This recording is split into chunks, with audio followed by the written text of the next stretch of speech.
মাঝে মধ্যে একটু অন্যরকম রান্না হলে সেহরিতে তৃপ্তি সহকারে ভাত খাওয়া যায়। আসসালামু আলাইকুম, সবাই কেমন আছেন? আশা করি ভালো আছেন, আমিও ভালো আছি। পুরো রমজান মাসটা তো মাংস দিয়েই খাওয়া হলো, মাঝে মধ্যে একটু মাছ রান্না করছি, সেটাও থেকে গেছে। এই জন্য ভাবলাম শেষের এই কয়টা দিন একটু মিলিয়ে জিলিয়ে খাই। কয়েকদিন যাবত পট রান্না করছি, সেটাও থেকে গেছে, মানে একেবারে খাওয়া শেষ হচ্ছিল না। এই জন্য ভাবতেছি আর মাংস রান্না করব না, আজকে হচ্ছে ডাল রান্না করব। আমি এইখানে এক ডিব্বা ডাল নিয়ে নিছি, একদম ছোট্ট সাইজের একটা ডিব্বা, ওইটা দিয়ে মেপেই হচ্ছে ডালটা নিছি। যেহেতু এক বেলা খাওয়া হবে এই জন্য অল্প পরিমাণেই নিছি। যত অল্পই রান্না করি না কেন থেকে যাবে। তো ডালগুলো ভালোভাবে আমি চটকিয়ে চটকিয়ে ধুয়ে পরিষ্কার করে নিয়ে এখন হচ্ছে আমি রান্নাটা বসিয়ে দিচ্ছি। ডালটা রান্না করার জন্য এখানে আমি হচ্ছে রসুন, পেঁয়াজ, কাঁচামরিচ আর টমেটো কুচি করে নিছি। তো এখানে তেলটা গরম হয়ে যাবার পর হচ্ছে আমি সবকিছু এখানে দিয়ে নিলাম। ভালোভাবে এগুলো ভেজে নেওয়ার পরে হচ্ছে এর ভিতরে আমি মশলা দিয়ে নেব। তো এখানে সামান্য পরিমাণে আদা রসুন বাটা আর হচ্ছে পেঁয়াজ আর জিরা বাটা দিয়ে দিচ্ছি। বাটা মশলাগুলো একটু তেলের ভিতরে ভেজে তারপরে হচ্ছে গুঁড়ো মশলাগুলো দিয়ে নিচ্ছি।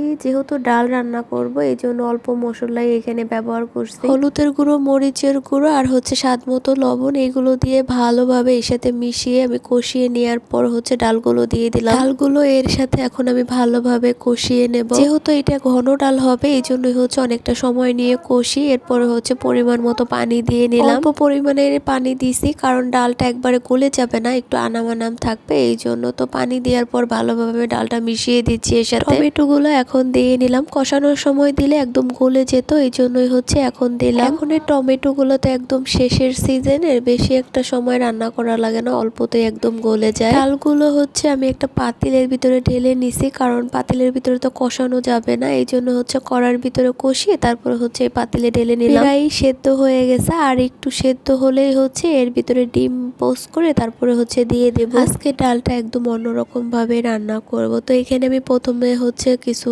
কাঁচা জিরে ভেজে নিচ্ছি। দিয়ে ডাল রান্না করলে এর একদম শেষ পর্যায়ে এই ভাজা জিরের গুঁড়োটাই হচ্ছে সবচাইতে মেন। জিরাগুলো ভাজা হয়ে গেছে, এখন আমি পরিমাণ মতো তেল দিয়ে নিচ্ছি ডিমটা ভাজার জন্য। তো এখানে আমি 2টা ডিম নিচ্ছি, ডিমের ভিতরে স্বাদ মতো লবণ দিয়ে নিচ্ছি। এখন এইটা হচ্ছে আমি ভালোভাবে কাঁটা চামিচ দিয়ে ডিমটা গুলিয়ে নেব। এই ডিমের সাথে কাঁচা মরিচ, তারপরে পেঁয়াজ আর ধনিয়া পাতা দিলে আরো বেশি ভালো হতো, কিন্তু আমার তেমন একটা সময় নেই আর আমি খুব তাড়াহুড়া করে রান্নাটা করতেছিলাম। তেলটা গরম হয়ে যাবার পর হচ্ছে আমি ডিমগুলো দিয়ে নিলাম। এখন পাটিসাপটার মতো ভাজ করে নিচ্ছি। ভেজে এইভাবে রান্না করলে পাটিসাপটার মতো শেপ করে তারপরে হচ্ছে ছোট ছোট করে কেটে নিলে দেখতে অনেক সুন্দর লাগে। আর এই ডিম ডালটা আমার ছেলেটা অনেক পছন্দ করে, ও মাংসের চাইতেও এই ডিম ডালটা দিয়ে তৃপ্তি সহকারে ভাত খায়। ডিমটা এখানে আমি 3 পিস করে নিলাম, যেহেতু আমরা মানুষও 3 জন।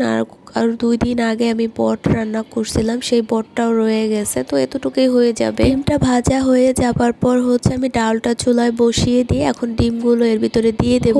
শর্টকাট একটা রান্না, আর অল্প সময়ে রান্না করা যায়, আর খেতেও অনেকটা মজা হয়। দেখা যায় ডাল রান্না করলাম আলাদাভাবে বা ডিম ভাজতে হয়, তার চাইতে একবারেই সবকিছু রান্না করলাম। অল্প সময়ের ভিতরে রান্না করাও হয়ে গেল, আবার তৃপ্তি সহকারে খেতেও পারলাম। তো ডালটা হয়ে যাবার পর আমি এখানে ভাজা জিরের গুঁড়ো দিয়ে নিলাম। এই যে আমার ডালের ফাইনাল লুক, দেখেন কত সুন্দর দেখা যাচ্ছিল। আর মাশাআল্লাহ এই ডালটা দিয়ে ভাতটা অনেক মজা করে আমরা সবাই মিলে খেয়েছিলাম। আমার ছেলে তো খুবই খুশি, ও হচ্ছে একবার ভাত নিলেই ঠিক মতো খেতে চায় না, কিন্তু এই ডাল আর ডিমটা দিয়ে ও 2বার ভাত নিয়ে খাইছে। আমাকে বারবার বলতেছিল, আম্মু তুমি আমাকে আর একবার ভাত দাও, আমি ডাল দিয়ে ডিম দিয়ে খাবো। ও ছোট মানুষ, তেমন গুছিয়ে বলতে পারে নাই, কিন্তু খুবই মজা করে আর কি তৃপ্তি সহকারে খাবারটা খাইছিল। রান্না বাড়া করা শেষ, এখন মেন কাজটাই পড়ে রয়েছে, সেটা হচ্ছে প্রতিদিনই আর কি রান্নার শেষে যে থালাবাটি গুলো হয় ওগুলোই ধুয়ে একদম রান্নাঘর পরিষ্কার করাটাই হচ্ছে মেন কাজ। রান্না বাড়া তো একটু গোছ গাছ করে নিয়ে গুছিয়ে বসিয়ে